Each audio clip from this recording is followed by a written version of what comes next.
thank you so much, everyone, for finding the time to join us this warm evening. We are pleased to be joined by Peter Muzariri.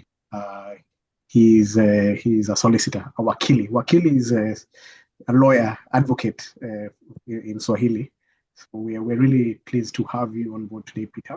He's a partner at remind me the name of your firm, Peter. It's Muzariri Penny Lawyers. So myself and Missouri my Penny business Lawyer. partner. Yeah, So yeah, fantastic. He's a partner and head of banking and finance and wealth management practices in the law firm. And he has a broad range of experience. When he has a time to speak, he'll of course introduce himself in a much better way before we go straight into the presentation. But before Peter kicks off, Justin, do you have something to say? Just welcome, Peter, and thank you for your time.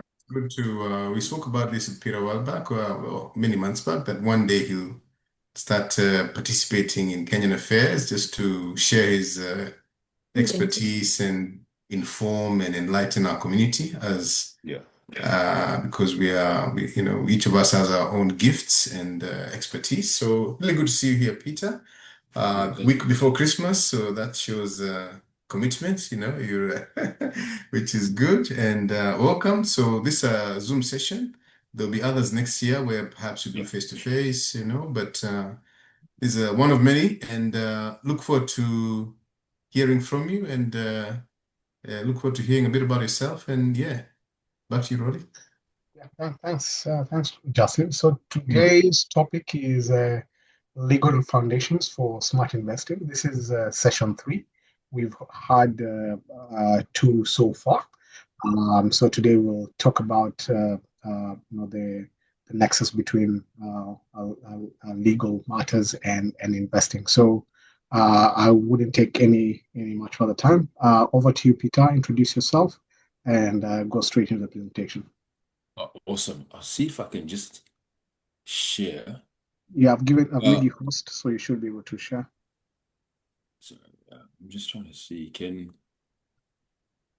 everybody see my screen, or which screen are you seeing? Yes, The presentation? We can see the presentation. Okay, brilliant. Hey everyone. Thank you, Rolly, Justin, for having me. It's awesome, and I've been really keen to, do the presentation as Justin mentioned, because just in my experience, where it comes in is the importance of understanding some of these things when you're getting into investing. Because what you really see with our African community and particularly our Kenyan community here in Australia is like people are doing really well in their work, their businesses, and everything, and they're making money and doing successfully. So then it comes to being about, what are some of these things we should think about if we're going into that area of wanting to grow our wealth or start establishing how the structures we need to have in place for that to carry on. Because obviously the thing that people are thinking about is how do I not only grow my wealth, but also preserve it for generations to come, right? So it's just about taking some of those topics and just exploring those, because these are things that I've been hearing a lot of people talking about along the way. And so I thought it'd be good to actually just cover them and hopefully everyone gets some value out of it. Of course, Rolly, if anybody has any questions, just stop me anytime. Or if they pop any questions up, just let me know and then we can just chat about it. So in terms of an intro, so let me just let's do it this way. So everyone can see that, all right? Yes, can you maximize? Yeah, let's see. Sorry, I'm just trying to think how to. Yeah, there. Oh, so is this better? Or it's okay. You can you try one more time the button? Yes. How's that? That's good enough. That's great. That's good enough. Yeah, yeah, good enough. yeah, No problem. Okay, so just in terms of the firm itself, just a bit of an intro. So we opened in June 2025. So I think we hit 6 months on 20th of December. And so we're a commercial law firm. And so the four main areas that we cover is banking and finance. So that's about borrowing money, lending money, corporate commercial, that's setting up businesses, commercial agreements and that kind of thing, your shareholders agreements, partnership agreements, anything like that. property and development, so buying and selling houses, or if you're doing development ventures together as a group, and wealth management, which is one of my favorite topics, which is about how do we build structures to grow, manage, and preserve wealth, so pass it on for future generations. So the business, there's two partners. So there's myself and my business partner, Solomon Penny. And so our clients are individuals, families, businesses. So anybody who really falls into any of those areas, we can assist. And so a little bit about myself. So I was born in Zimbabwe. I grew up in New Zealand from the age of 7, and then I moved to Australia. So I did a double degree for BCom and law, University of Auckland. And so really, when people say, what's your area? I say I'm essentially a finance and wealth lawyer. So I specialize in finance, law, wealth management, and structuring. And so I've worked on a range of transactions from about $2 million to 120 million. And we did this other deal where it was $950 million, which was interesting. And so there's a lot of experience in terms of how people are doing these things, how they structure their transactions, and just what really goes into the mix when they're thinking about, just getting all the assets together, growing their wealth, and that type of thing. And so, in terms of what's most relevant in terms of my experience to people listening, it'll be my last job, which I was on the legal team. I had the privilege of being on the legal team for a very wealthy family, and their assets were about $1.5 billion. And so, in that, we just did basically everything for them that was legal related. So, their investments, family trusts, their SMSFs, their family estate planning, all of that. And so, it was out of that experience where I was like, oh, okay, this is actually um, information that I think more people should know. And I was like, I want to really incorporate it into my own practice. And that's one of the things that pushed me into opening up. In terms of hobbies, for anybody who wonders if I do anything outside of work, so I like to read about financial literacy and stuff, go to the gym, cafes, and I quite enjoy traveling back home as well. That's big on my agenda. So today's topics, there's a few things to cover, and I will try to get through it as much as I can, and of course, addressing any questions that come up along the way. So those are just some of the topics there.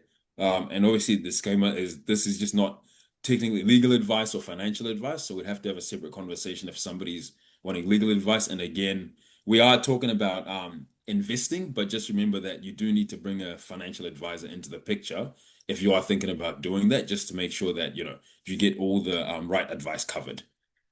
So the first one is people will be like, what are the different investment options and what risks are there? So there are different options available to everybody today. And the key thing to really think about when you're investing is just remember that every investment you have carries different risks and opportunities. So, people might have heard somebody say, the higher the risk, the higher the reward, that type of thing. But it's just about understanding your own risk profile, how much risk you're willing to tolerate, and just making smart decisions. So, as an example, somebody who's 25, for example, will have a very different risk tolerance to somebody who's 55, because obviously somebody who's 55 might be thinking, okay, I'm looking at, retiring soon, or, taking a step back from what I'm doing. So they might think, okay, I can't be too risky in terms of the investments that I take. Whereas somebody who's 25 might be like, oh, I've got a lot of time, so I can risk everything and hope the best comes out of it. Common examples that you often come across of different investments is, operating businesses and buying or those real estate. So that's property. So whether it's residential, commercial, like your office buildings, or agricultural for farming, property development, private credit, the share markets. Some of you might be using ComSec to trade shares, and cryptocurrency, which is one that's come up and become quite popular, like your Bitcoin and all of that. Private credit is the one that some people might not have heard about, and so that's becoming increasingly popular among wealthy individuals and families. So what it really is like previously, if you wanted to do, let's say, a property development, you go to the bank and try to borrow some money. What's happened is that certain banks have stepped back from giving money for those sorts of projects. And so what's happened is there's this new sector that's come up where people will essentially go to investors and put together a proposal saying, this developer wants $10 million, and then the investors might pitch in money into the project. So that's called private credit, for anybody who's curious. But of course, before you undertake any investments, always consider getting financial advice. And we'll talk about the value of advice a little bit later on towards the end. Some factors to consider from a legal perspective really is your liquidity. And so for people who might say, what does that mean? It's it's how generally think about it as how easily something is you can convert it into cash if you need it. So obviously, if you are trading shares on ComSec, you can just place a sell order and then you can sell them and get your money relatively quickly. Whereas if you are holding a property, then yes, you might be getting money from rent and that sort of thing, but there's a bit of time before you can actually sell the property and realize the money and that sort of thing. And the other one that often catches people out is a commitment period and penalties for early exits.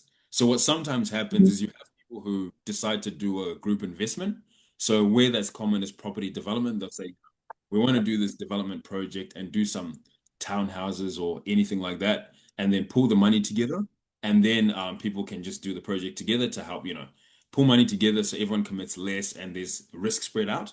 But what often happens there is people have to understand you're usually committed for a fixed period. Like if you're deciding to do a project where you build some townhouses, for example, you're looking at typically, it could be anywhere like 18 months to 2 years for the project to actually get started. You get your approvals, you do the construction, then you sell. So you have to think about the time as well if you can afford to or if you're prepared to part with the money for that long. Because what will often happen is when the documents are getting done, and again, we'll get onto documentation later, is that there'll usually be penalties if somebody wants to leave early. And I've got some examples for that as to where that becomes an issue. And the other legal consideration is exposure to other assets. So structuring becomes very important. And what that means is by exposure is if I'm doing these investments here, like let's say this property development, and I've got my home or I've got some investment properties here, or I've got a business that I operate here, what you want to minimize is if things go wrong here with the development, you don't want it to affect the other investments you have here and your other property. So that's where structuring comes in and becomes really helpful. And that's the whole concept around family trusts, which we'll cover on because as some of you might have seen, I put up a poll and learning about family trust was definitely the one thing that I think would have won. Right, Rolly? I think that got the most votes, didn't it? The Correct, correct, correct. Yeah. Okay, yeah, I thought so. It was that one, and also I think it was the one about doing group investments. So I'll try to spend quite a bit of time covering those two things because I think that's what a lot of people are interested in. So in terms of structuring, it's something that I always talk to people about. And so you might think, why is it actually important? And so just a couple of points. And essentially, how you structure your affairs, from a business perspective, investments, personal affairs, has massive implications. And the reason why is that when you're thinking about law, right, different types of, we call them entities, exist. So, for example, a company is separate from you, and that's separate from a trust, even if it's your own family trust or your SMSF. So, what that means is that depending on how you structure your things, it can have very big implications in terms of tax, risk, that sort of thing. Um, for example, it changes how much admin and paperwork you have to do between different structures because a sole trader, which we'll cover shortly, is much simpler to having a company. And then you might think there's a lot more admin if you're having a trust or an SMSF. So it just changes depending on how much admin and paperwork you want to do. It also changes how much tax you pay. And that's massive because one thing that people overlook, I think, is that wealth and growing it and making it sustainable is not just about how much money you can generate in terms of income or revenue. It's also about how much of it you actually keep. And that's a question that goes a large way to how you structure your affairs from a tax perspective. So obviously, the more effectively you do it, the more money you're going to keep because you can reduce how much tax you pay and that sort of thing, right? And it's also important to how you protect your assets from negative events. So, for example, in the example we had before, was if you have a development and that fails, and then you lose some money over there, you want to make sure that it doesn't affect your other events. Or if you go through a divorce, or for example, sorry. So if you go through a divorce or there's a death in the family or something like that, you just want to make sure that you protect your assets in the best way possible. Also, how you pass on your assets to your loved ones when you're no longer around, that's your estate planning. And there's also tax implications over there. So you have to be a little bit more creative based on what assets you have and what your estate looks like, but also the needs of the people that you want to pass on wealth to. So yeah, there's quite a few things there. Different types of structures. So sole trader, that's where you get an ABN in your own name. And so everything comes into your own name over there. And so the money you make, the expenses you pay, the assets you have, it's all in your own name. But obviously, the risk is if you're running a business and let's say a client sues you, then everything you have in your own name can be up for grab, repay or repay any money that you borrowed. That's why structuring is important because you want to separate your business activities from your other personal affairs. And so that's why a lot of people end up using a company to operate their business, which is a PTY Ltd structure. That separates your personal affairs from the business. But again, there's a bit of headaches to go through with that because you have to do things like keep a separate bank account, have more to do with your tax returns and all of that. Family trusts, they're commonly called family trusts, but or they're legally called a discretionary trust. And so those are very important from a tax perspective. And if you ever open up the what's called the financial review, you see that family trusts come up quite a lot because a lot of people do put them into their affairs just to minimize tax exposure and that kind of thing. Then you have your self-managed super funds, your SMSFs, which has become quite the topic in recent times. So we'll cover that a little bit. And look, my view is that it's often cheaper, not necessarily cheap, but it's often cheaper to structure your affairs the right way to start with than trying to change it later. Because some decisions are expensive or impossible to reverse. And so, for example, there was a client I was speaking to, they're a couple and they've got about 7 properties and no family trust. And they're like, well, we want to set up a family trust. Can we do that and just move all our properties in? And I said, well, you might not want to do that because when you move all the properties in, you're gonna have to pay a lot of capital gains tax, right? Because legally, when you move property into a trust, it's legally treated similar to a sale. And so you end up having tax implications, which is why structuring is important to get it right in the beginning. Because if you get it right in the beginning, then it avoids those issues later. And so I tell people, like, we can set up your trust, but we just have to be careful about how much tax you're going to pay if you want to move your assets in. And so the preferable approach is you set it up, for example, and then you use it to acquire assets in the future. So any houses or businesses or whatever you acquire from now, rather than the ones you already had. And recently I dealt with a very sad example where there was a couple, and what had happened was when they bought a property, it wasn't done the right way by the lawyers, and now the husband was going into bankruptcy. And so they wanted some advice around, well, if my husband is going into bankruptcy, because I was advising the wife, was if my husband is going to declare bankruptcy, what can we do to make sure that we protect our family home? And unfortunately, I had to tell them there's not much you actually can do here because the way that your purchase of the home was structured in the past can't be changed at this point. Because if you actually try to change it now, it's going to be even riskier and it's going to raise a lot of red flags for, the bankruptcy practitioners. And so it was just sad that they couldn't get quite the result that they wanted in that case. But it just really goes to show how important it is to have these conversations very early for structuring. Um, so family trusts. This is the thing that a lot of people express interest in, and rightly so. So somebody will say, what is a trust? So a trust is not actually a person as such in and of itself. It's a relationship. So the easiest way to think about it is if I hold something on behalf of Rolly or Justin, then I'm their trustee. I've been entrusted to hold the asset or the property on their behalf. And so they're the beneficiary. So they're the ones who will benefit from it. And so when you set up a trust, if all the beneficiaries are family members, it's commonly referred to as the family trust. That's what it really means. And it's something to do with special tax concessions that you get because the law is recognizing that you're trying to group the affairs of a family together. And so what you might think, what's the point? So asset protection, like we talked about, where you can separate your affairs to make sure that, you protect against things like relationship breakdown. If you have borrowed money from a business, there'll be creditors who are coming after you. Tax efficiency as well, because there's a concept called income streaming, where basically as long as you follow a set of rules, you're allowed to choose who in the family trust you distribute money to. And so it can actually help people end up saving a bit of tax. And succession planning ease as well. And you might think, why is that relevant? Well, it's because when you think about the concept of a will, right? A will say, if my parent passes away and they give their house to me, it'll say Peter gets the house when I pass away.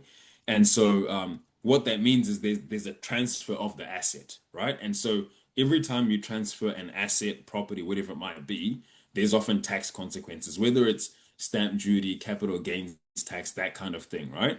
And so why a trust is helpful is because typically when they're set up, they actually last for a period of believe it's 80 years. So what that means is that for that time period, you've got these transitions and transfers of the property, which means that you can avoid some of these tax consequences for a lot longer than you otherwise would if you just pass it through a will. Disadvantage, paperwork, compliance might be a headache. But the truth is, in all my years practicing law, a lot of people who are wealthy or who are trying to establish their wealth and have their businesses, they regularly incorporate trust as a part of their structure. And so to really drive the point home, I'll just give you an example using Rolly. So this the first one is where there's no family trust and Rolly doesn't have one in place, and the second will be where Rolly brings along a family trust, right? So essentially, in this case, say Rolly owns his home, right?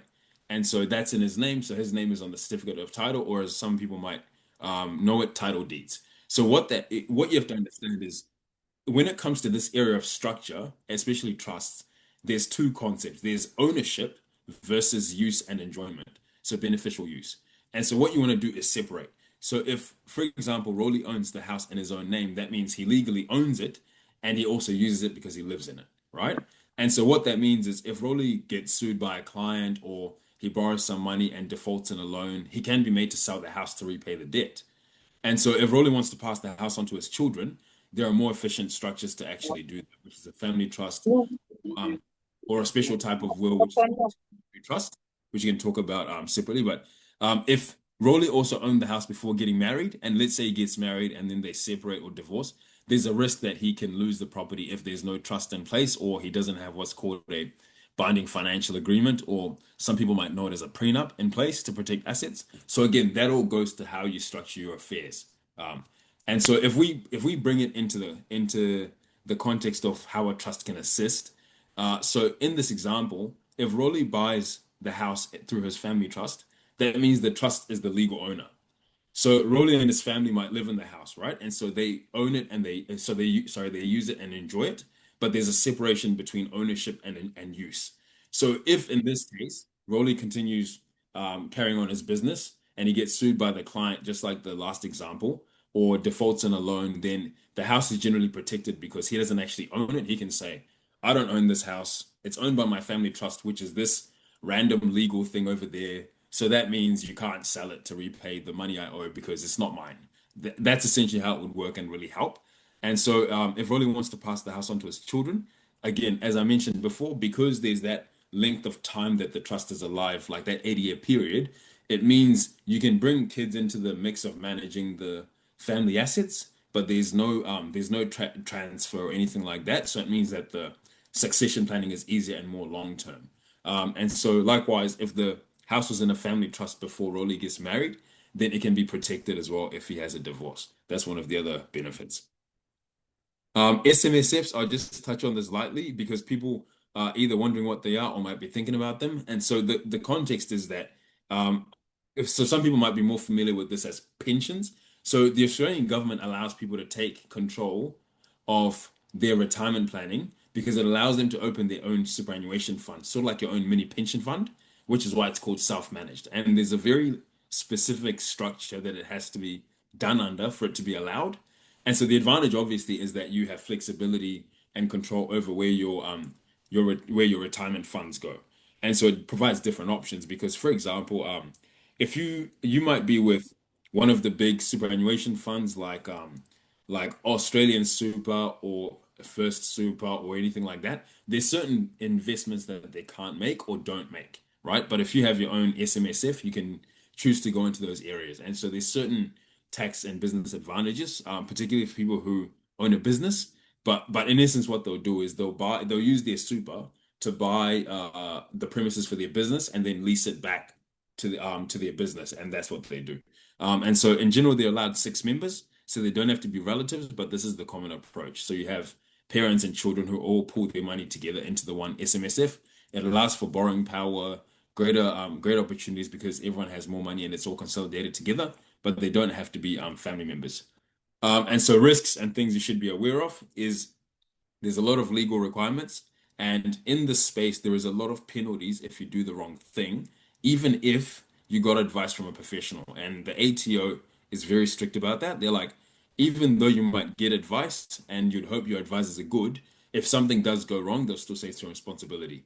And so you might often see advertisements or certain businesses or whoever talking about set up an SMSF. Just make sure you speak to a financial advisor and a lawyer, or at the minimum, a financial advisor, if you don't want to involve us lawyers in the process before doing it.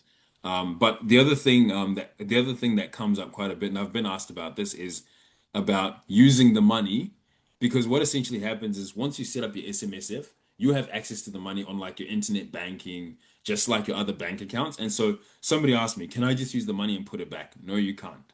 It's separate from you. Don't try those things because it does get discovered. And when it gets discovered, the consequences are very, very serious. So you have to make sure that, again, this goes to the advice, and good financial advisors and lawyers will tell you all of this, that make sure you keep the affairs separate so you don't get in trouble with the tax office. Compliance costs, so they need to be audited, have financial statements prepared, file tax returns. Remember previously I said there's different compliance headaches for different structures. This one has quite a bit to do, so you need to get the relevant professionals on board to be helping you with it. So again, if anybody's thinking about setting it up or they have one and they've just got some legal questions, then we can have a chat. So for example, about 2 months ago, I had a client who has an SMSF and they wanted legal advice about, can I invest in property back home in Africa using the SMSF here? And so we had a chat about that, gave them the advice, and then they went on their way. Relationships and documentation. This is a very important thing where you're going into business with others. You need the right documents. And time again, I'm unfortunately having to deal with the consequences of where people don't get the right documents in place, and then we're having to clean up the mess. And often, I can honestly tell you, it ends up costing more for lawyers and advisors to come in and clean up the mess rather than getting it right in the beginning. And so, if you're opening a company with others, you want to consider things like your shareholders agreement, partnership agreements, joint venture agreements, because then that helps you really set out the rules about how do you interact. What is everybody expected to do and contribute? If somebody wants to leave the project, how can they leave? Those sorts of things. And so when people are investing money in a group, again, going back to your property development example, like let's say there's a group of 10 who want to buy a piece of land and do a subdivision and build townhouses, you want to consider your lock-in periods to avoid disruptions to the group. And so the example, I do have an example for this actually, about a group who had someone who ended up wanting to opt out. That has big consequences. So what people do sometimes say to me is, oh, but we get along great, or we're best mates, nothing can go wrong. We don't need the documents, it's too formal. And I can promise you that it's much easier to get a prenup when you're in love instead of right before a divorce, is a way to put it. So you want to do these things early in the beginning, even if you're on the best of terms, because it just helps you set the ground rules. Because there will come situations that you both did, that you both, or however many you are in your group, you didn't think about, and it catches you by surprise. Or genuinely, sometimes circumstances might change that someone's just like, oh, for a genuine reason, I just want to walk away from the business and just do something else. And so it's like, how do you deal with all those hurdles along the way is about how you get your documents done in the beginning. Group investments, and this is the other one that came up on the poll as something that people are very interested in. And so it's becoming quite common for people to do this, primarily in the area of property development, right? And so obviously there's advantages where you have diverse skill set for people who are involved. You could have an architect on the team, you might have a builder on the team, somebody who's into town planning and knows that process, or is into development, or a lawyer who's familiar with the area. Obviously, that helps having a team that has diverse skill sets, because what that actually means is you can actually reduce your costs. So, for example, if you're doing a development and you've got a lawyer on the team who's familiar with the legal documents, you know that your legal bill is pretty much next to zero. So, and that saves you quite a lot of money. You have access to each other's networks as well, and more capital, because everyone pooling their money together, you can achieve more than one person trying to cover the project themselves. Disadvantages, obviously, group dynamics. Some people get along, some don't, expectations, disagreements. And again, it can all be resolved by having the right documents in place, and also being able to have, in the right way, the tough conversations. And so that goes to, sitting down with your group and just being like, here's what we're trying to achieve, and making sure everybody's on the same page about where it's going. The other thing to think about as well is financial versus non-financial contribution, and that's a big one. So typically, most people think, oh, if we're doing a project, we just invest the money, in equal shares, right? But not necessarily, because you very well might have a situation where a person in the team is not willing or maybe doesn't have cash to put down, but they've got a skill set that's relevant to your project.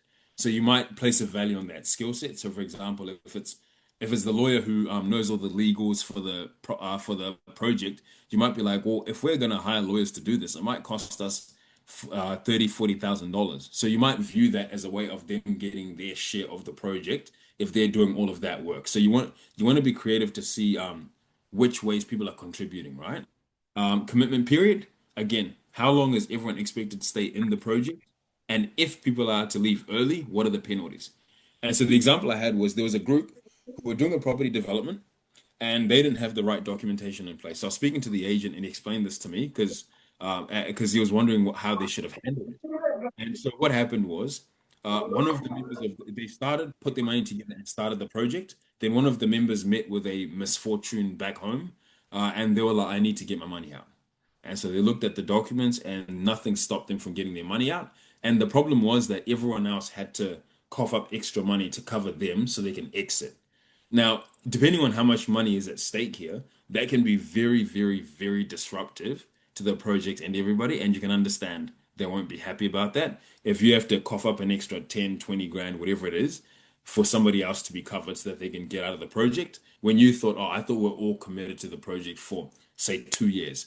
And so the first question I asked him was, well, in the documents, didn't the lawyers write in that this is a minimum period of X?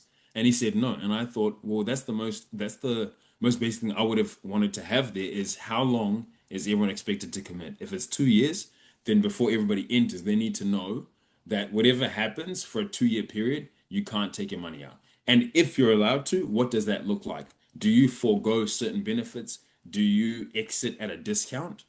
Because obviously, if everyone's committed to a 2 year period, then you want to make sure that the others are held to the 2 year period. So again, these are the sort of conversations that people need to have if they're doing things together. Estate planning, the topic that people do not like to talk about, but it is very important. And I understand it's a tough conversation, but it needs to be done. And so, how you structure your affairs, again, like I said, impacts how you pass on wealth to your loved ones and future generations. And so, people will say, if I have assets in a will versus in a family trust, how does that work? And so, to simplify, a will is you deciding what happens with everything that you own in your name when you die, right? And if you go back to the concept we're talking about with trust, that is separate from you. That means that something in a trust is not an asset that you own in your own name when you die. So your will can't dispose of assets in a family trust because they're not technically your own, right?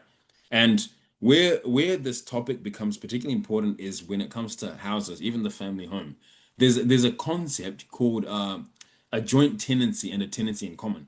And it's interesting because every time I mention what I'm about to say, someone in the audience always, when I was doing it in person, they'd always look very, very stressed. Like, oh, I need to change something. So a joint tenancy, right, is basically where you own an item jointly and you don't specify who owns what share. So an example that we deal with every day is joint bank accounts.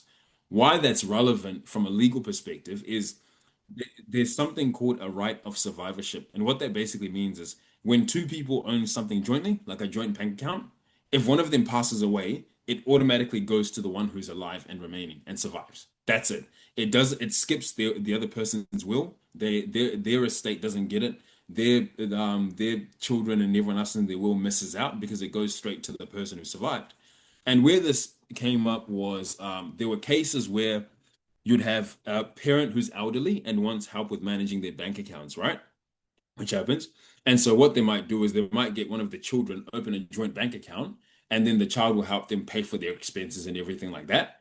And so remember, it's a joint bank account, going back to the point that I just mentioned. And so what would happen is parent passes away, and then the time for the will to be read, and someone asks, one of the others says, where is the $1 million that was in the bank account? And the lawyer comes along and says, it went to your sibling, and they're like, no, it should be shared. And they're told, well, no, it's a joint tenancy. Because it was in a joint bank account, it automatically went to your sibling and it skips the will, so nobody else gets a share of that money and they share what's remaining. So obviously that's a very, very big one. And so versus a tenancy in common, where you say we own this 50-50, or we own this in a one third each if there's three people. because that way you can actually say my share is going to go in my will to XYZ, right? And so when a lot of people buy property, especially if they're like a couple, for example, it's something that gets regularly missed. And I would hope that when you're buying, you're dealing with a conveyancer or a lawyer who actually raises the question and explains the concept just to make sure you understand the long-term consequences. And the reason why I stress this point is because a lot of people think about their estate planning and their wealth management as separate things. It's not separate, it's holistic. Because here, what you have is you're buying a house in your 20s, 30s, whenever you buy a house here, and you think, oh, I'm buying a house. And then you think about the concept of your will and your estate planning as separate. But because of this very thing, you realize they're actually linked. So you want to make sure that even here in the beginning, when you're buying your house, it's done the right way because then it won't negatively impact your estate planning, hopefully in decades to come, right? But these are very simple ways where things do get missed and it has consequences. And so a lot of people don't realize this, but it's all about understanding that it all contributes to a bigger picture. So what you need is to sit down with someone who says, okay, let's look at your affairs as a whole and then break down the pieces so we can find out the most effective way to do things. Not just looking at where you are now, but also where do you want to be in 10 years in the future in retirement? And also what does your family situation look like? Because what I've realized when dealing with families who are doing businesses and have some money, one thing that the parents realize is that your children's own relationship status actually has an impact. So if your child is in a relationship and they get a divorce, that affects family wealth, right? So you want to think about when you're having the conversation with your advisors, they need to raise it. What's the relationship status of your children? Are any of them going through a separation or anything like that? Because that has impacts for how we set up your things. And so again, I keep talking about advisors and advice. It goes to this point, which is legal and financial. So good advice is not an expense, it's an investment and it's a form of insurance policy. And I'm not just saying that as because I'm one of the advisors as a lawyer, but really like you have to put everything into context. If you want to invest a lot of money or make a big purchase like a house, consider getting legal or financial advice before you go ahead. An example is, I'll be dealing with people who want to do binding financial agreements or prenups, and you'll look and you'll be like, they've got a few $1 million worth of assets. But when you talk about fees, now it's never cheap to get a binding financial agreement slash prenup done. When you talk about fees, and then someone says, "Oh, why do lawyers charge maybe $8,000 or some charge 15 or whatever it might be?" I'm like, but you're looking to protect millions of dollars in assets, right? So it's just about putting these things into perspective and realizing whether it's worth it or not. And so the reason why I'm passionate about wealth management and protection is because like as Africans, right? Like people came here and they started working hard. And you work hard to acquire your wealth, right? And it's really about protecting that wealth. And it's always sad to see somebody who's worked really, really hard to acquire certain things and they lose it because their affairs weren't structured properly. It might not be a divorce, but it could be the bankruptcy, or it could be the business failing or something like that. And what I do say in the space is that not all service providers are created equal, even us lawyers. You need a service provider, a lawyer, a financial advisor, an accountant, a broker who is experienced in the area that you need, right? And so the other thing that comes up a lot in this area is the internet really blurs this concept. And so what will often happen is you have a client who says, "Oh, how much do you charge to do this?" And you tell them a price. Let's just say, for example, $2,000. And they'll be like, "Oh, well, I did a Google search and somebody else can do it cheaper." And several occasions I've been like, okay, just go with them. Because I know because one thing that the internet and just those prices that are written down doesn't tell you is experience and knowledge of a certain area, right? Like obviously you can get lawyers who are generalists and you can get lawyers who are specialists. Now, the advice you get will be very, very different between the two, right? Because one specializes in a certain thing and someone is more general, so they might not actually have as much experience. Meanwhile, they're cheaper. So you can always go with whoever you want, but it's just these sorts of things that you do want to think about because it can cost more in the end. And quite recently, it's been a few matters I've been dealing with where it's basically cleaning up a mess because we realized that the lawyers who did the work in the beginning, it might not have been their bread and butter. So we're just like trying to clean things up to make sure it's a bit more orderly. But these are just some of the things that people need to start thinking about. And so you might be like, well, Peter, how can you help? And so really what we like to do for people is a complete solution from a legal from a legal perspective, is to individuals and families who want to invest, build, manage, and preserve wealth. So what that looks like, is that we can do the whole process. So let's say you're like, I want to do a property development. I love that example. I don't know why. Is we can set up the structure for your property development, then we do the documentation, right? And then so we're like, these are the documents you need to make sure it's in place. And if you're having co-investors and there's a few of you doing it, here's the documents you need to manage that relationship properly. Financing. If you're borrowing money as a part of it, then we negotiate this with the lender or the bank, whoever you're going with, to make sure that you get good terms. Because what you realize is it's a lot about understanding what's actually going on. And so here's an example. Like when you borrow money, there's a concept which I found fascinating, which is called a line fee. So it's basically a fee that some lenders will charge you just because they've given you the money. And so let's say you borrow $10 million, right? And then you've paid off 5 million bucks. You would expect that the monthly fee that they're charging you is on the balance of the 5 million. What you might get is some lenders who sneakily put in that it's charged on the 10. So what you're actually doing the whole time is you're paying the same fee throughout on the 10 million, even if you've paid, and of course it's separate from interest, even if you've paid down the debt. So, but if you have a lawyer or an advisor who's experienced in that area, they'll be able to pick up those things very, very quickly. And again, we can execute the project as well. So whether it's doing your due diligence, you're acquiring the property, or you're selling the business, specialized advice if you're dealing with a trust, family trust, or SMSF, we can give advice there. And what's becoming more common is complex arrangements. So you might have a group of SMSFs that decide to buy let's say, a commercial building together, and just doing those things. And then also on legalities of overseas investments. The example I gave was the Zimbabwean client who wanted to invest in property development back home. So I helped them out with that. But yeah, so that was a lot of information. If anybody does want to contact me about anything or you have any questions, please just let me know. Hopefully, it was helpful to at least somebody and, added some value. So yeah, if anybody just wants to chat about anything, please do reach out whenever. I will happily talk to you about this more and more. Thank you. Thank you so much, Peter. That was a wonderful presentation. I've personally learned a lot, and I'm sure everyone else on the call has learned a lot. So I think we'll now go to Q&A. Maybe just to kick us off, I'll I'll ask a few. I'll ask all three, then you can answer all of them. So on family trusts, so when the bank is lending, so will the bank lend the mortgage to the family trust, or will it be to your personal names, but the property will be under the trust? That's question one.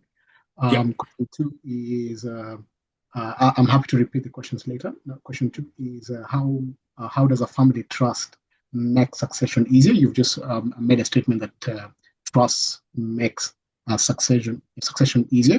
If you can go a bit deeper on how it makes it easier. Then you've also mentioned that family trusts reduces tax. If you can just paint some picture, give us some numbers on the extent to which it actually reduces tax. If you have some figures that you can share. Yeah. So Okay. maybe those three initial questions before we hear from everyone else. Okay. So the first one is about if you're borrowing with a family trust and you're buying a house, right? Mm-hmm. So what happens is, so you set up the family trust, and how we would typically set it up is you'd have for succession planning, we incorporate companies, because remember, they can be a trustee. So the first point is we prefer to use a company as a trustee. And this goes to the succession planning point in a different sense, in that, so we would register a company. Let's say for mine, it'll be Muzariri Family Pty Ltd, and that's the trustee of the Muzariri Family Trust, right? And so what would happen is whoever is creating the trust, so let's say it's myself and my sister, would be the directors, right? And so then we'd set up the trust, we'll be the directors, and we'd say, like, our family will be the beneficiaries, right? So what happens is when we decide to go buy a house, the trust will be the one that actually purchases the property and borrows the money from the bank. But what often happens is what they'll want is personal guarantees. And this is very common, largely because if you set up a new family trust, for example, there's no actual trading history or other information that the bank can use to actually be comfortable that it's going to get the money back. So what they'll ask is they'll say, okay, Peter and his sister, we want you to guarantee the loan and co-sign that if the family trust doesn't pay the money back, you guys will pay the money back. And so now that's typically what happens in the beginning. And now you can negotiate with them about how far that goes. But essentially, what you can get to a point of is the more assets you acquire and the more of a history you have with the bank, you can eventually negotiate that away, being like, look, our family trust has a bunch of property, it's got a bunch of money. So it doesn't make sense that we're still co-signing the loan in our own personal name. But essentially, how it would work is the trust would have its own bank account, its own tax returns, everything.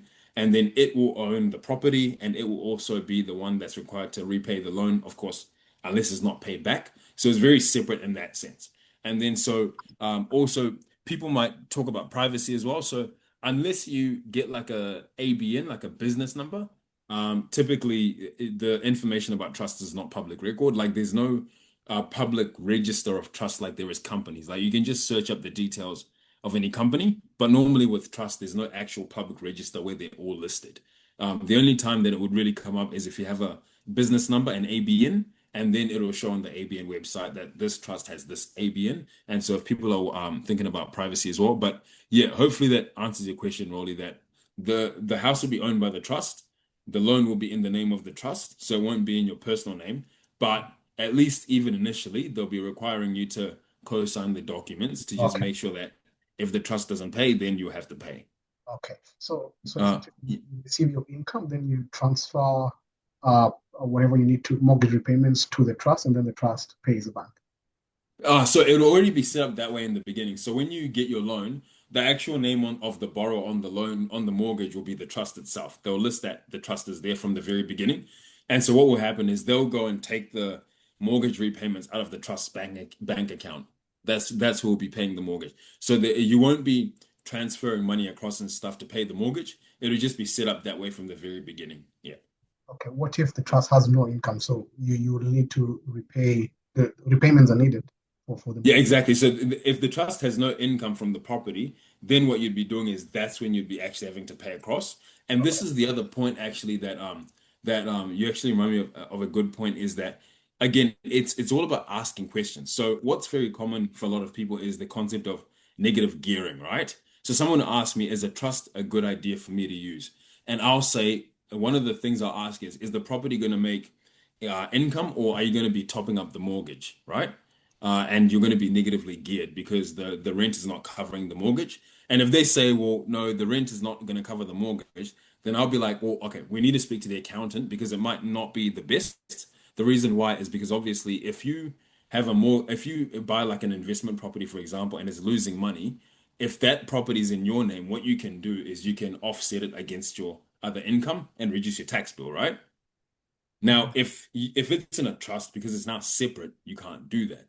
So what we want to do is be like, okay, if it's making profit on the rent and everything, and you've got some money left over, then that's good. That's fine. It's self-sustaining, etc.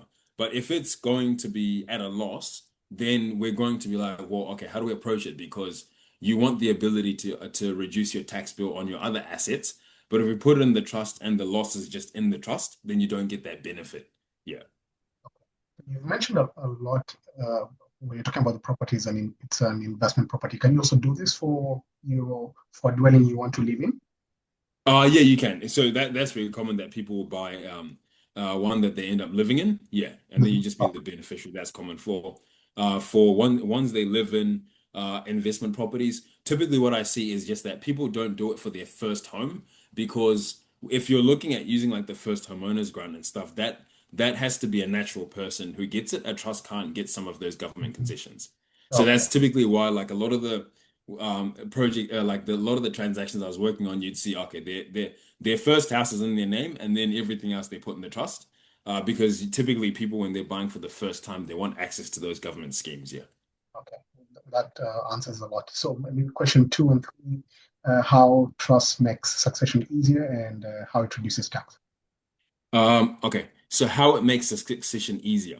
So when it comes to property, there's what's called let's just say a tax event. So like if you transfer, and how's an easy example? Like if you transfer a house from one person to another, typically there's a tax consequence of some sort, which would be like, whether it's CGT or someone might have to pay stamp duty on something or whatever, typically CGT.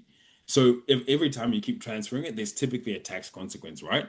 And what makes succession planning easier is if you own the property in your name and then you give it to one of your children in the will, when your children get it, then they might have a tax event when they're given the property or they receive it, right? That can very well happen, right? There's ways they can defer paying it, which is called rollover, but it might just be the case that at some point they will need to pay. Why trusts make this easier is because what we do, like in the previous example, it's me and my wife who set up the family trust, and we register the company and we're the directors, right? And so we control the trust and what happens. Where succession planning becomes handy is because let's say once we're old and we want to have the kids take over the management of the trust, all we simply do is just add the kids as directors to the company. And then we just resign as directors, and then the kids can just continue managing the trust. Why this is more efficient is because it also saves you money. Because if we don't do that and have the company there, then when we want to stop being the trustees and we want to get our kids in the picture, we have to change the documents. We have to update them and have more legal costs. Because now you're trying to say Peter and his wife are no longer the trustees. The trustees are Peter Jr. and the other children, right? But at least if you know that it's just the company that's there that we're using from the beginning, then you know that I'll just resign, my wife will resign, the kids jump on, nothing changes on the actual documents for the trust because the name that shows up is just the company. So it makes things easier in that sense because when the first generation wants to step out, it's easier to transition the next generation into the picture of managing the affairs. And also because, if everyone is in the family trust as a beneficiary, then they can just buy the assets and all add them into there. So think of it like a bucket. People can just like take more assets and put them in the bucket. And then so it allows families to have the assets sort of in one group. And so that's where it becomes easier to do succession planning because you manage them from a central place, essentially. If that's helpful. Yeah. Yep. And the last one is about how it reduces tax, right? Yes. So this is a conversation that should always involve the accountant as well. But here's the example. So let's say that for all intents and purposes, your trust, you have an income of $500,000, right? Now, if you make $500,000 in your own name and then you pay tax on that, I have no idea what the tax bill is. It'll be like 100 and something, close to 200 grand, right? Because that's just because all the money came into your name, so you're going to pay tax on the 400,000. So now, if we have the other example where there's a family trust, it's got mum and dad and three kids as the beneficiaries. Of course, you have to follow certain laws around the specifics, but how the general concept works is like, let's say, mum and dad, three kids, and the kids are over 18 because that's one of the rules. Then what people will do is they'll distribute 100,000 to each person instead of one person gets 500K, if that makes sense. So then what will happen is if you see 500, one person making 500,000 and paying tax is a lot more tax than five people making 100,000 each and paying tax on 100,000. And you might be like, well, how does that work? Because when you were doing your when anybody was getting a job and they were sorting out their employment information and tax information, you would have come across a concept called the tax-free threshold, right? So basically, it's like the first $18,000 of income that someone makes is tax-free. That's the general concept. Now, if you make 500K by yourself, you get access to that threshold once, right? So 18 grand is tax-free and the rest is essentially taxed. But if you have five people, there's the tax-free threshold 5 times. So you get the benefit of 18,000 tax-free times 5. So already you can see how you have saved a bit of tax in that sense. Does that make sense? Yeah, yeah. And so that's how people save money, just by doing those things. Now what happens is the ATO, the tax office, has tried to bring in, they've brought in some rules where they're trying to make people abuse the system a little bit less. But that's essentially how these things have been working, yeah. Seems like there's a game here. Oh, honestly, it is. Like tax is one of the most important elements. It's not just how much you make, but it's how you arrange your affairs from a tax perspective, right? Because that's where you really figure out the game. And yeah, yeah. I saw some stuff and I was like, wow, this is what people are doing. So yeah. Yeah. Sorry, Peter. I think kindly asked to go a bit went above the 9 p.m. end time. Let me Yeah. invite any more questions that could be out there. I have one. Yeah. Hello, can you hear me? Yes, we can Yeah. hear you. Okay, thank you very much, Rolly, for this interesting webinar that you have organized. And thank you so much, Peter, for lots of information. To some of us, 50% has already evaporated. We should have another conversation. Yeah. Yeah. So I have one question and one suggestion. And the question is, can you create SMSF by only one member? Yes, And you how can. much do you need to have to start? Oh, okay. So yes, you can create SMSF with just one member. It's called a single member SMSF. That's fine. So a minimum one person, maximum six. That's not an issue. In terms of how much you need to have to start, so there is no legal base number. There's none. So you can start it with 50K, 500K, a million. Now, what the government did is they give some guidance and they say ideally you want to have, I think it is ASIC, the company's office, they said ideally you want to have about 200,000. And the reason is because of things like fees and just making it cost effective. Because what happens when you set up your SMSF is you set it up and you have the fees to set it up, but then you have ongoing fees every year to do the other things that we talked about, like tax return, audit, financial statements. And so essentially you have to engage what's called an administrator, SMSF administrator, to actually do that every year. And they might charge anywhere from 2 grand to like 3.5, $4,000 a year to actually do that. So if you have a balance of 50 and then you spend $4,000 on administration, it's eaten into a healthy chunk of your money, right? And so when you're trying to make it more cost effective, that's where the government guidance was saying around that $200,000 mark is a good starting point. Yeah. So hopefully that's helpful. But yeah, there's no minimum required. Oh, I see. So the suggestion is to Rolly. Rolly, for next, because there is a lot of topics that you have talked about today, and Yeah. they are so much interesting, and I'm sure there is so much more to release the information once you get into topic by topic. Could it be possible, Rolly, for you to organize with Peter in future to have topics by topics? Because it's such an interesting and very conversely, you can have a lot of elaboration on this, Yeah. so Yeah. that for people, laymen like ourselves can understand, deeply into it. Yeah. Exactly. Of Understood. course. Understood. I'd Understood, love Sean. to. Yeah. Thank you for the suggestion. Yeah, thank Yeah, you. yeah. But meanwhile, feel free to get in touch with Peter. I'm sure you've taken note of his contact details, and I'll also share it in the group. Yeah, Yeah. you're based in Melbourne, yeah, Peter? Yeah. Based in Melbourne. But we Okay, service all of Australia. So if anybody lives interstate, that's no problem. okay, thank you. Thank you. Any more questions? Justin, George?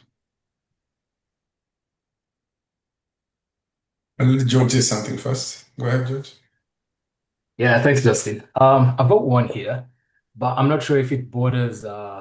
So I'm just writing on that taxation wave, and just let me know if this might not be the right question for you, Peter. But in the issue of double taxation, so for Uh, most of us here, we probably have dual citizenships, and we sort of invest in properties overseas.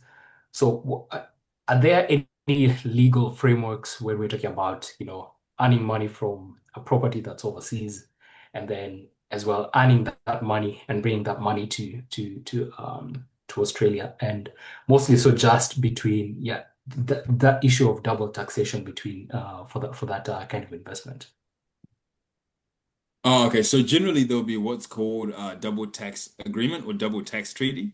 And so what they are is that the Australian government will have a range of there's a list somewhere online, but it'll have a range of these agreements with different countries overseas where they basically say if someone makes money in one country, that how is it taxed in the other one to avoid that situation. So let's say, for example, like just at base numbers, if tax is like let's say 30% in Zimbabwe and then it's 30% here. What I don't want is I pay 30% tax over there and then I pay 30% over here. And so it's quite common for countries to have these double tax agreements. And how they might typically work, for example, is let's say Zim's tax rate is 25% and Australia is 30. Australia will say, okay, fine, you paid 25 in Zim, we'll only charge you 5% on the difference because of the agreement. So that's generally how they work, yeah. Yeah. So that would be the area you'd want to go down, yeah. Okay, all right. So that means it's more looking into whatever tax agreements that the country has with Australia. Exactly. So there's a list somewhere online that has the update where it tells you these are all the countries that we have double tax agreements with. It's not every country, it'll just be some on the list. But yeah, we can have a chat about that and I can because I've seen it before. And so as they get new tax agreements over time, they add it to the list. So you know, okay, if it's Zimbabwe, they have one or they don't. If it's that country, they have one or they don't. And then you go to step two, which is like, okay, well, if I want to do the investment there, how should I then structure it on this side and that side? So yeah. What if there's no agreement, Peter? I'm sure Kenya doesn't have an agreement with Australia. What if there's no agreement, Peter? Then you would be having that double tax issue. Oh, wow. That's where it becomes a really big problem. If there's no agreement in place, yeah. And then so some people, what they might end up deciding to do is try and, you know, have income in that country, but not repatriate overseas and that kind of thing. It just gets a bit messy if there's no double tax agreement, but nobody likes that. Yeah.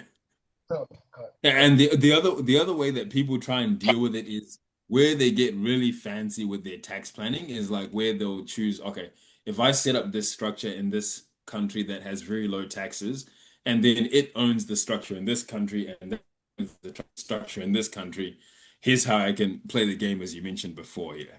So it gets quite complex, yeah. Yeah, that's quite interesting. But yeah, I think we can take that offline, probably have a chat later. Yeah, someone beautifully just posted the list actually in the group in the chat actually that's got all the income tax treaties. That's what they're called. Thank you, King. Thank you so much for that. Yeah, so so thank you for actually adding that. So that's the list there, and it'll tell you like all the countries that they do have one with. Yeah. Before you go ahead, Justin, I see Simon Muiru has unmuted. Simon, do you have a question? Yes, I do. Okay, beautiful. Go ahead. Hey, Peter. Hey. I have a question about the setting up a self-managed super fund. Yeah. If I'm setting it up with my family, my son and daughter, yeah, who are younger than me, yeah, and I reach to my retirement age and I want to use part of my super for my retirement, how does that work? Because good question. Yeah. So that's a very good question. And a lot of people have raised this concern being like, oh, if we do it together, can they take some of my money? And basically the way they do it, and the administrators, they're very good at this. They'll have what's called like your member proportion. So they'll say like, you know, out of the balance in the self-managed super fund, this is your share, this is this person's share, this is that person's share. So what that's meant to do is it means that I can't go into my mum's balance and she can't go into mine and I can't go into my sister's. So if somebody, for example, wants to take their money out, they'll run a statement and tell you, okay, as at the date you want to take the money out, this is what you're entitled to out of the whole fund. So it makes sure that even if though the money is pulled together, people can't into each other's sections. So yeah, to your question, Simon, you'd be able to take out money that's in your portion of the fund, in your share, but not the children's one yet. So it's very that way. So a follow up on that. So when you're buying the property with your super, you probably own a trust, start a trust. If we are buying a property worth, let's say, $1 million shilling, Simon's share of the super is 200. My wife's share is 300, and my children is the rest. So how does that work? How does it go by the percentage of what you contributed when you are withdrawing, or does it go by how does it work? So typically they'll use the percentage that you contributed because when you when the every year they'll run the financial statements and returns, what they'll do is they'll show you like this is the return that the fund has got, and then each person has their own percentage of whatever the increase is, everyone has their own percentage. It's very complex calculations they run in the background, so I don't quite know all of them, but essentially they do those checks for you. Yeah, they check and they'll let you know this is where you started, this is how it's gone, and this is each person's share of the increase. And obviously, along the way, while people are working, they'll be contributing different amounts and that sort of thing. But they do stay on top of that because what they fundamentally want to protect is making sure that each person gets their fair share out of the super fund for what they contributed and out of the growth. And they want to try and avoid people being able to eat into another person's share. So I don't quite know all the mechanics of like how they run the numbers behind the scenes, but that's something I've talked to them about, and they do that quite a lot to make sure it's all done properly. Maybe Peter, if I can assist to answer that. How it works is that the opening balances for each member. Yeah. Then at the end of the year, all properties are done valuation. Yeah. So the value at the end of the year is what is now distributed with the proportion of the opening balances. So at the end of the year, everybody will have their own balances. And let's say SMSF is no different from the main super. The only difference is that you only get to manage your own funds. Yeah. Otherwise, in terms of segregation and everything else, is as the normal convention or super funds. Oh, fantastic. The last question, and this you might have an answer or not. Would you advise families who have parents over 50 and kids who are approaching 30 to self-manage their super because it's a good, would you advise them to do that? No, I can't give that advice. All I can, because that's more of a, because what will happen is you sit down with a financial advisor and then they'll look at the parent situation and the kid's situation, and then they'll say, like, in your guys' case, you should do it because of one, two, three. So it's very, very specific to each person, right?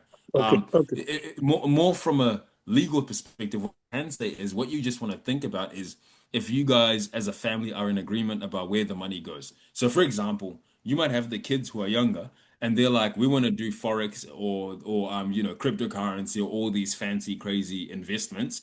But the parents might be like, we're not comfortable with those. Those are too risky, right? So that's where I'd say is the big question I'd say clients need to talk about.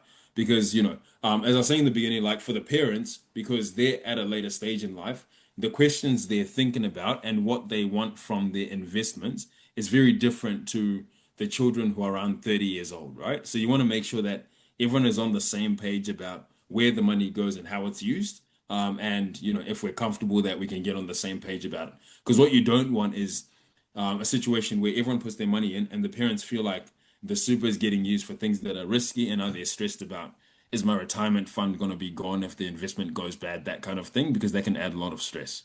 Yeah. Thank you very much.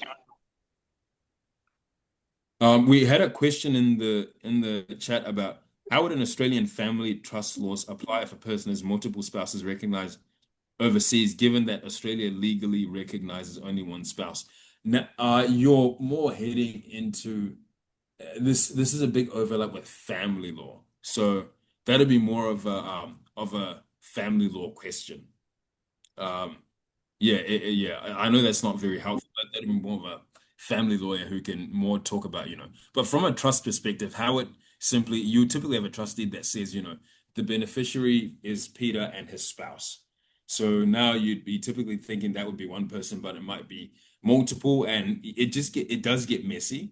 But be also mindful that, again, like I said, trusts are not public record, so not everyone in the family might actually know that the trust actually does exist. So sometimes someone asks me, oh, I want to set up a family trust, but I don't want my kids to know at the stage that I've set one up. Well, they don't actually have to know that it even has been set up. So really, because they might not necessarily, they don't need to all sign the documents, everyone involved. And so if anybody else did have that question in mind, then hopefully that gives you that answer. And you can set it up in a way where you're the one, you or the mate setting it up are the ones who know that it's set up and signed the documents. And maybe the children or whoever else might not actually know that there's a family trust in place. Yeah. I know that that's not too helpful with the answer, but that would be more your family lawyers who'd be able to better address the issue of multiple spouses over 2 countries. Maybe Charles, you can reach out to Peter privately, and then Peter maybe introduce him to a family lawyer if that would help. Yeah, 100%. Yeah. Waku, do you have any question? Yeah, I got one question. How are you, everybody? Very well. Right. Yeah, my question go back to the SMS question which was asked before. Yeah. I was just wanted to know, assuming as the question, the person who asked the question reached the retirement age, and the purpose of the SMS of the self-managed super was to buy a house, and they have reached the retirement age. Yeah? Does that mean they have to sell the house for them to get, or how does the person who retiring get the money? Yeah, so sometimes that will have to happen, and that's a common one where before the person retires, then you want to contact the accountants and administrators and just be like, cash flow wise, can you fund the retirement? Because they'll give you the numbers. Because what happens legally is that there's minimum amounts that people should be paid out of a super SMSF, out of their super every single year. There's a minimum amount. So if that happens where all the money is in an asset like a house, and there's not enough money to actually fund the pension, for example, then you may actually end up having to sell the asset to fund the pension. Yeah, so that does happen. Okay, thank you. So that's mean that will be the end cycle for that SMS, and then people have to start again if they wish to proceed. No. So the SMSF won't end. What will happen is if you sell the house will get sold, but the SMSF will still be there. And then people, depending on how many members you have, you might want to add new family members to it, or some family members might want to get out of it. You can do that, but it can just continue. And then it can buy like another asset or something like that. So it doesn't have to end at that point. All right, thank you. No problem. Cool.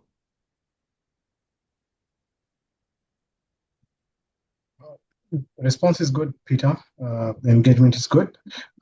Any more questions? Justin. Just a comment. Thanks, Peter. Good to see you, and for your first presentation to the community. Very informative. It's very encouraging to hear the type and nature of discussion in the community now, because it was not always the case many years ago. We were really thinking that this conversation was for other people, and we're really very much on survival mode, not even having these topics discussed. And if they're discussed in informal settings like a barbecue or whatever, with a lot of misinformation. Believe it or not, many years ago, there was a time when there was community members telling others not to buy houses in Australia, and they were giving reasons why. So that's no longer the case. So we've really evolved as a community, which is really good to see. And but this is hopefully one of many, and thanks to Rolly and George and me, I'm just again the background with just to really support, but very encouraging to hear this discussion and inform the community. And as I said, if you want still advice, reach out to Peter. And I look forward to seeing you, Peter, again next 2026 for another session. Good feedback from show up there. And for me, it's just to encourage people to continue informing yourself, and because that's in this country, that is your responsibility to really make the effort and learn and counter misinformation, which can be quite a lot depending on who you're talking to. So, asante sana. Happy Christmas to you, and blessed Christmas, Peter, and everyone else, and Happy New Year. And over to you, Rolly. Thank you. Thank you, Emeritus.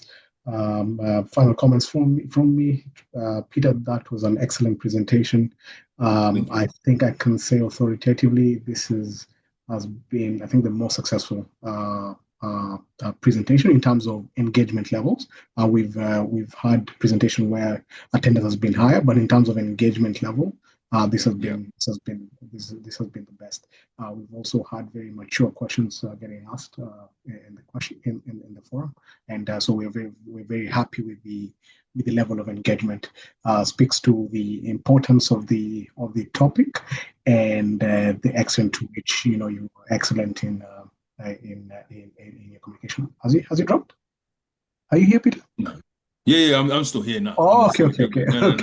No, thank you. I really appreciate the opportunity, actually, and thank you to everybody for actually giving up the time on a Thursday evening to actually just listen to this stuff. I know that people have other things to be doing, so again, thank you, Rolly and Justin, for being supportive and for the opportunity. I appreciate it. For sure. All right, ladies and gentlemen, is there any further questions? Has somebody else asked anything? Okay, no, it's just a clap. So that's for you, Peter. Until next time, have a wonderful night. Thank you, guys. Have a good night. Thank you, everyone. God bless. Thank you.